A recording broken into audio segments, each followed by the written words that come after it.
आप देख रहे हैं न्यूज़ 18 नेटवर्क। मैं हूं आपका मेज़बान याह्या सुल्तान। नाजरीन, आज हम हंदवाड़ा में मौजूद हैं, शुमाली कश्मीर के हंदवाड़ा इलाके में, जहां पर आज महकमे तालीम की जानिब से एक पुरवकार तकरीब का इनेकाद किया गया और इस पुरवकार तकरीब के मेहमान खुसूसी HC वर्मा, जो पद्मश्री अवार्ड याफ्ता हैं, और इस सिलसिले में महकमे तालीम के ऑफिसरान भी यहाँ पर मौजूद थे। और इस कॉन्फ्रेंस का ख़ास मकसद बच्चों को साइंस की दुनिया से जोड़ना, ख़ास तौर पर फिज़िक्स की दुनिया से जोड़ना है, ताकि उन्हें साइंस की मालूमात हासिल हो सके। क्योंकि फ़िज़िक्स एक ऐसा शोबा है जिससे कहीं न कहीं हमारे बच्चे कतराते हैं, लेकिन जब किसी को साइंसदान बनना है तो इसी शोबे को पार करना है, तो इसी शोबे की तरकीब भी यहाँ दी जाती है। तो इस सिलसिले में इस प्रोग्राम का इनेकाद, और इस प्रोग्राम में यहाँ के तलबा व तालिबात की एक बड़ी तादाद ने शिरकत की और साइंस की दुनिया की मालूमात हासिल की।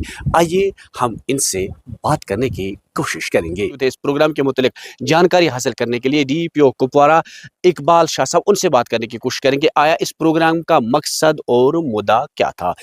बेसिकली HC वर्मा साहब एक शख्स ही नहीं है बल्कि एक तहरीक हैं। तो हम लोग जानते हैं कि न्यूटन का एक नाम रहा है साइंस की दुनिया में, आइंस्टाइन का नाम रहा है, लेकिन वो लोग अपनी अपनी लैब्स तक कन्फाइनड थे। लेकिन HC वर्मा साहब जो है, आप देख लीजिएगा, ये कुपवाड़ा डिस्ट्रिक्ट में भी आते हैं और बच्चों का हाथ थामते हैं, तो फॉर फ्यूचर साइंस के लिए, साइंटिफिक टेम्परामेंट के लिए। तो हम नहायत ही शुक्रगुजार हैं आज ये यहाँ पे आए। और स्टूडेंट्स जो है, आप लोगों ने खुद देख लिया कि यहाँ पे हमारे पास हाल में चेयर्स कम पड़ गई, तो इनके बेसिकली फैंस पड़े हुए हैं। तो हम लोगों ने भी चाहा कि हम लोग स्टूडेंट्स को इन्वॉल्व कर लें, क्योंकि हमारे पास यहाँ पे अटल टिंकरिंग लैब है, हमारे पास एस्ट्रोफिजिक्स लैब्स हैं, हमारे पास आजकल रोबोटिक लैब्स हैं। आखिर उन लैब्स का तब तक क्या काम है जब तक न साइंटिफिक टेम्परामेंट डेवलपमेंट हो जाए। तो हम लोगों ने आज चाहा कि HC वर्मा के साथ ये हमारे स्टूडेंट्स जो है, इनके साथ क्वेश्चन आंसर सेशन और हैंड्स ऑन एक्टिविटीज़ में इन्वॉल्व हो जाए।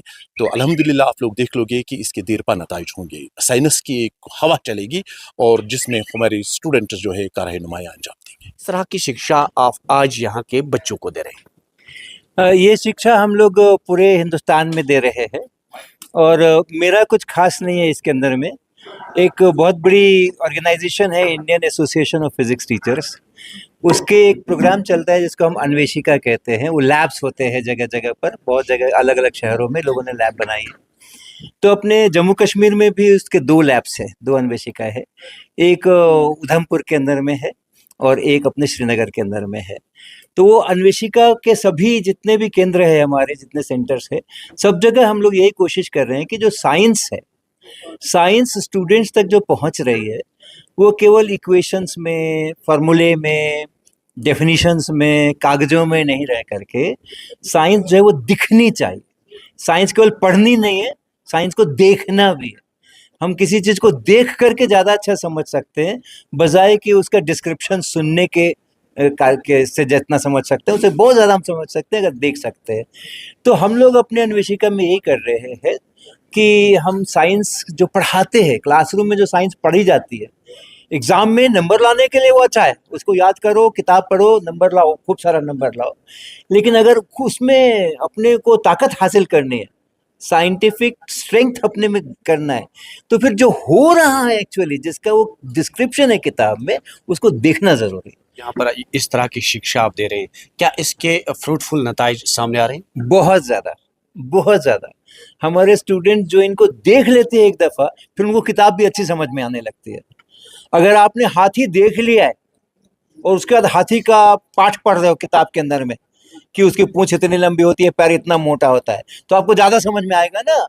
तो जहाँ जहाँ भी हम इस तरह के प्रोग्राम्स कर रहे हैं, वहाँ वहाँ के जो स्टूडेंट्स होते हैं, इवन टीचर्स, उनको फिर वो किताब पढ़ने में भी आसानी होती है, समझने में आसानी होती है, कुछ नया उसको पढ़ाने में भी आसानी होती है, कुछ नई चीज़ भी बच्चे बनाते हैं अपनी तरफ से। तो जहाँ जहाँ हम लोग देश भर में ये काम कर रहे हैं, हमें बहुत अच्छे नतीजे मिल रहे हैं। आमतौर पर हमने देखा है कि अगर हम कश्मीर की बात करें तो यहाँ पर जो फिजिक्स शोबा रहता है, सब्जेक्ट रहता है, इसमें बच्चे कहीं न कहीं कतराते हैं ये सब्जेक्ट लेने में, कह रहे हैं कि काफ़ी टफ रहता है बच्चों को। तो किस तरह की तलकीन होगी, क्योंकि आपके सामने आपकी एक नई पौध है, जो हमारी आने वाली जनरेशन यही है, यही डॉक्टर, यही इंजीनियर भी होंगे कल के, तो इन्हें इंजीनियर बनने के लिए, साइंसदान यानी कि साइंटिस्ट बनने के लिए आप किस तरह की तरकीब देंगे? हाँ, बस यही करना है। इंजीनियर का क्या काम होता है? कुछ नया प्रोडक्ट बनाना है। अब कुछ नया प्रोडक्ट बनाने के लिए पहले उसको पता तो होना चाहिए ना कि क्या चीज कैसा काम करती है, तभी तो कुछ नया बनाएगा वो। तो इसीलिए जो इस तरह का ट्रेनिंग है जिसमें कि लोग खुद देखते हैं कि क्या चीज कैसे काम करती है, यही बीज बड़ा हो करके जो पौधा बनता है, अपने दिमाग के अंदर में हमें ये सोचने का ताकत आ जाती है कि हाँ ये ऐसे काम करेगा, ये ऐसे काम करेगा, इसको इसमें मिला देंगे तो ये हो जाएगा, उसको कर देंगे तो वो हो जाएगा। तो इंजीनियरिंग भी अच्छी होगी, अच्छे प्रोडक्ट्स भी बनेंगे।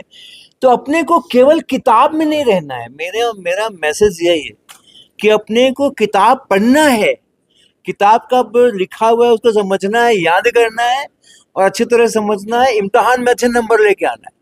लेकिन उसके पैरेलल जो एक्चुअल लाइफ में हो रहा है, जो एक्चुअल टेबल पर हो रहा है, जो सामने हो रहा है, आपके किचन में हो रहा है, आपके स्पोर्ट्स ग्राउंड में हो रहा है, आपके घर में हो रहा है, वहाँ जो साइंस हो रही है उसको भी समझना है। आपको लग रहा है कि कश्मीरी बच्चे जो यानी कि जम्मू कश्मीर में आपने कई जगहों पर इस तरह के प्रोग्राम किए होंगे, क्या आपको लग रहा है कि बच्चे इस काबिल हैं समझने के लिए, या सिर्फ उन्हें थोड़ा सा वो तराशने की ज़रूरत है, इन्हें और शिक्षा देने की ज़रूरत है, लेकिन इनमें वो मादा है कि ये कुछ कर सकते हैं?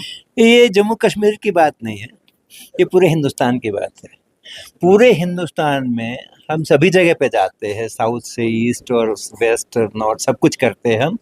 सभी जगह जो हमारे बच्चे हैं ना, इंक्लूडिंग जम्मू एंड कश्मीर, वो सब बहुत ब्रिलियंट है, वो सब बहुत समझदार है और उनमें इंथुजियाज्म अलग अलग है, वो अलग अलग है। तो क्या होता है कि आप चीज़ों को अगर समझ पा रहे हैं तो आप में जोश आता है, आप नहीं समझ में आ रहे हैं तो आप में जोश में कमी हो जाता है। लेकिन उसका जो हक है, उसका जो स्ट्रेंथ है, वो सब जगह है। हमारे यहाँ पर भी जम्मू कश्मीर में भी, मैं अभी तीसरा दिन है मेरा यहाँ पे इस दौरे में और 2-3 दिन में रहने वाला हूँ। तो जहाँ जहाँ पे जिस विद्यालय में, जिस स्कूल में, कॉलेज में मैं जा रहा हूँ, मैं देख रहा हूँ कि यहाँ उत्साह भी है, इंथ्यूजियाज्म भी है, तो वो भी है और क्षमता तो है ही, कैपेसिटी तो है ही। बस तराशने का जो आपने बात कहा ना, उसी का थोड़ा सा ज़रूरत यहाँ भी है और सभी जगह है, पूरे हिंदुस्तान को है। हम लोग उसी काम में लगे हैं। एक्चुअली जिस तरीके से सर ने आपको कह दिया कि हमारे पास भी यहाँ पर एक एनविक्शा लैब है और रिसेंटली हमें अपनी एक आरसी भी मिली है जिसको कहते हैं रीजनल काउंसिल। वो आईपीटी की 24th काउंसिल बनी है अब। सबसे अच्छी बात मैं ये आपको कहना चाहता हूँ, जितने भी आप यहाँ पर वो एक्सपेरिमेंट्स देखेंगे, डेमोन्स्ट्रेशंस देखेंगे, उनमें जो सामान लगता है वो बहुत सस्ता होता है। चाहे आप यहाँ पर स्ट्रॉज देखेंगे, बैलून्स देखेंगे, पाइप्स देखेंगे, बोटल्स देखेंगे, बॉल्स देखेंगे, इन्हीं चीज़ों से साइंस को हम बड़ी आसान और सरल तरीके से बच्चे को समझाते हैं। यानी कि ये नहीं है कि आपको साइंस सीखने के लिए पहले से ही बड़ी बड़ी लैब्स की ज़रूरत पड़ती है। ये लैब्स वो लैब्स हैं जो यहाँ डिस्ट्रिक्ट कुपवारा का हर कोई टीचर खुद बना सकता है। इसको पॉपुलराइज करने के लिए एक मुहिम हम चला रहे हैं ताकि ये लैब्स हर एक स्कूल में बने। हर एक टीचर, चाहे वो फिजिक्स का हो, केमिस्ट्री का हो या बायो का हो, वो ये इनको हम लोको नोको एक्सपेरिमेंट्स कहते हैं। लोको नोको का मतलब होता है लो कास्ट एंड नो कास्ट। यहाँ थोड़ा कास्ट लगता है या कुछ भी कास्ट नहीं लगता है, क्योंकि जब सर एक्सपेरिमेंट्स कराते हैं ये पहले ह्यूमन बॉडी से शुरू कराते हैं फिजिक्स के एक्सपेरिमेंट्स।